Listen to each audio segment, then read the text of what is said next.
It's not okay to make an excuse. Losers always have an excuse. Take the plunge and go for it. It takes a lot of courage. Getting out of your comfort zone is massively important. Above all, belief.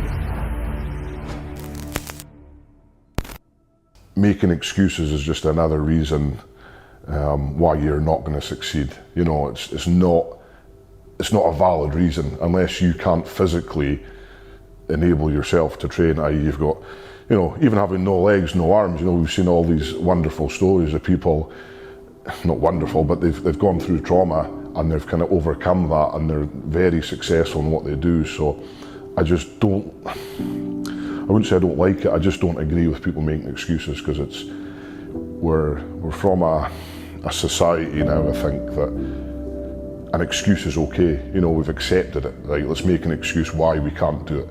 It's not okay to make an excuse because, you know, I've got not enough time, there's not enough hours in the day to this, I don't like this food, I don't like this.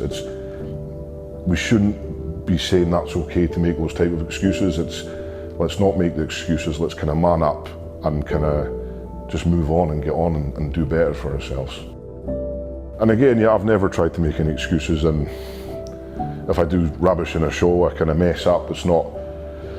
I've got to hold myself accountable. There's not any reason, you know, it's not the referee's fault, it's not my coaches, the nutritionist, it's down to me. If I haven't kind of lived up to my end of the bargain, then that's the reason why I've kind of not performed fully. And I think a lot of people should try and hold themselves a bit more accountable. I think self-improvement and self-worth, you'd feel so much better if you just kind of held yourself accountable a lot more in life.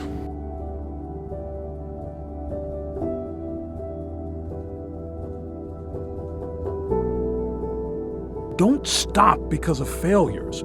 Don't quit because it is getting hard. Success comes at a price, and you must be willing to pay it. Yeah, I've always kind of said, I mean, like going through school, the thing that stuck up to me was like a teacher said, oh, you're not going to do nothing. And that kind of stuck with me because, you know, a lot of people, with people with additional needs, you know, if someone says that, they'll believe it. And I believed that for a long, long time. So I just think you need to kind of keep around positive people. You know, whatever you want to do, whatever goal you want to set, if it's the biggest goal, smallest goals, just go out and smash it. Because, you know, I'm an example of it, you know, and I've proved hundreds and hundreds of people wrong, and that's what kind of I'm wanting a lot of other people to do, and that's what I'm trying to show people, that, you know, just because I've got Asperger's doesn't mean I'm going to sit back and not achieve goals. You know, I want to be the best in the world, and I'm going to be the best in the world. So, yeah, I just think have a positive attitude to everything you do, and just be around positive people, and you'll get far in life with those two things. You know, some people, if you allow that self-doubt to ruin your dreams, you're never going to get anywhere in life. But the thing is, as long as you're passionate enough, as long as you're coming from the heart and not from the head, and your motivation is pure passion for what you believe in, no one can stop you. Strong mindset will take you as far as you want to go in life. I think everyone who wants success, they have to do the hard work. Some people try and find a shortcut, but you should never want to try and find a shortcut. Hard work should always be like the main thing, and you should enjoy how hard you've got to work as well to get there, because it just makes it that much sweeter in the end. Stop blaming others. Stop blaming people for the reasons you find yourself in now. Stop blaming your situation. Stop blaming your parents. Stop blaming the government. Stop blaming your genetic. Stop blaming everybody else. The only person you can truly blame is you, because you are the only person who can get yourself out of it. I would just say, you know, take the plunge and go for it. I mean, like, you sacrifice your job. If you're that serious about it, sacrifice your job, you know, sacrifice doing nights out, you know, and just get yourself a coach, get yourself a nutritionist, and literally go for it. You got things to fall back on. If you're young enough, you know, like myself, if this failed, I have stuff to fall back on. But I think just take the plunge, and 100% just, if you want to do it, just go for it. You know, that's my attitude. It takes a lot of motivation, it takes a lot of courage, and it takes, above all, belief. I don't want to be one of those guys in 15 years in the pub saying, oh well, I could have done that, I could have done this, I could have done that. I would hate myself if I turned into one of those people that could have, you know, I could have, should have done it. It's not something who I am. I've not been brought up like that. I've been brought up to, you know, put in the work and get the rewards. That's how I see myself. So I don't want to be like the nearly guy. I said I want to get that level, and I want to be the one that is getting in the ring knowing I'm going to win at that level. I don't want to be fighting these guys thinking, oh, am I good enough or not? I want to get in there and know.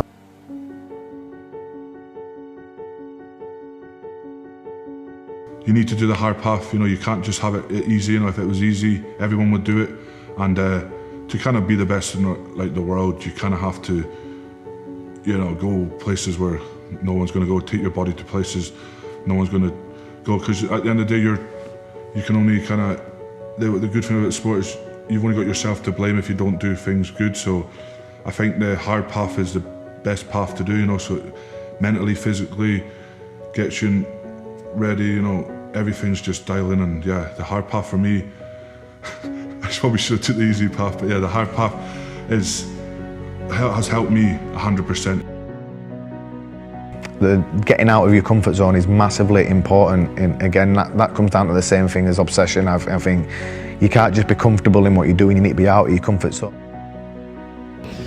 That's how people live their lives. They're not prepared to step into that discomfort, knowing that on the other side of that is the long-term gain. The way we're wired, and this is the way people operate basically, is everyone's taking short-term comfort, whether that's drugs, drink, relationships, job choices, all the choices they make knowing there's a level of comfort there. And if you want to achieve anything in life, if you want to achieve success at work, success in any aspect of your life, you need to take short-term discomfort for long-term gain. I just don't think about it, just do it. You know, it's, if you find your passion in anything, you know, it could be baking, it could be drawing, writing, whatever, it's find that passion and just don't let it go. Don't have that plan B, you know. That's what I had for so long. So strongman it was just a hobby. You know, even though we were making some money and it was growing and stuff, it was just a hobby. So I thought, well, you know, I'll do the offshore thing. I'll maybe do a bit more of the strongman, but I always had that plan B to go back in the rigs. So now I'm done. There's no plan B, C, D. It's only one thing, and that's strongman.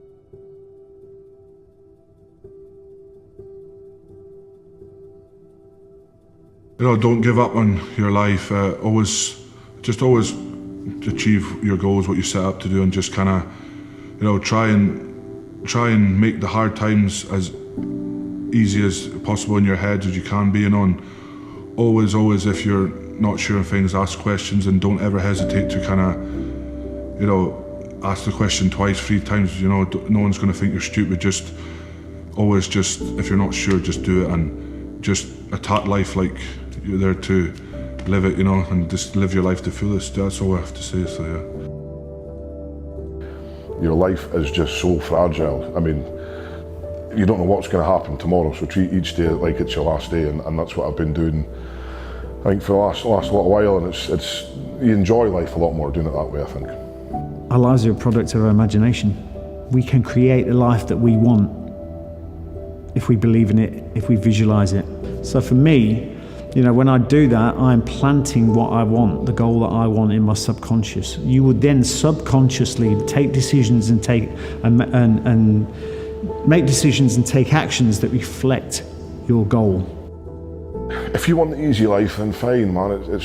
It's not going to be rewarding. You know, doing something easy, you get little reward from it. Doing something hard and succeeding at it, doing a marathon, climbing Mount Everest, lifting 500 kilos, putting 230 kilos above your head, those are extremely hard things to do, but the reward is never ending.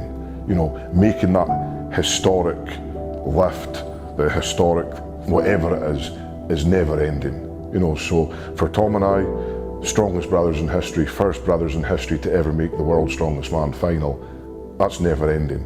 I can boast about that forever. And that was hard to do. That was 99.99999% of people will never ever do that.